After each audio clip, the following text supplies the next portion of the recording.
இங்கே பார்த்தீங்கன்னா எங்கள் வீட்டில் என்ன ஸ்பெஷல்னா புடலங்காய் கூட்டு பண்ணிக்கிறேன். அது முதல்லையே வந்து பருப்பு வந்து வேக வச்சுட்டு அதுக்குள்ளேயே ஒரு சின்ன பாத்திரம் வச்சுட்டு புடலங்காவும் கட் பண்ணி வேக வச்சுட்டேன்.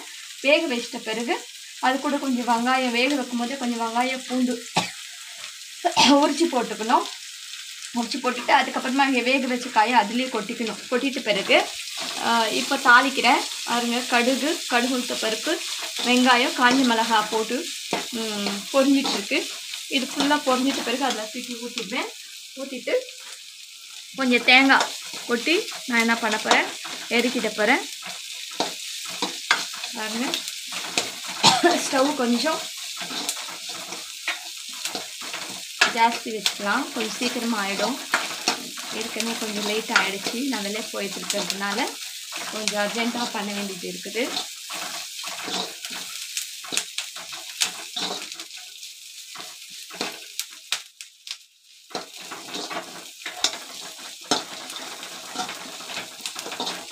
பாருங்க, நல்லா வெங்காயம் செவந்துடுச்சு. நல்லா செவந்ததும் என்ன பண்ணணும்,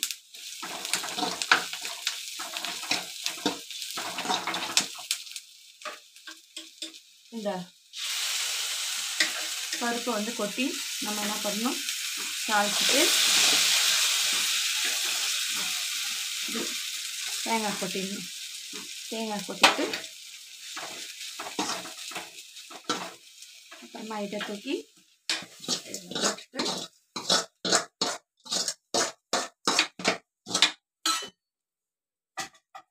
சும்மா ஒரு 2 நிமிஷம் தேங்காய் வெட்டுறதுக்காக இப்படி வச்சுன்னா சூப்பரான புடலங்காய் கூட்டு ரெடி.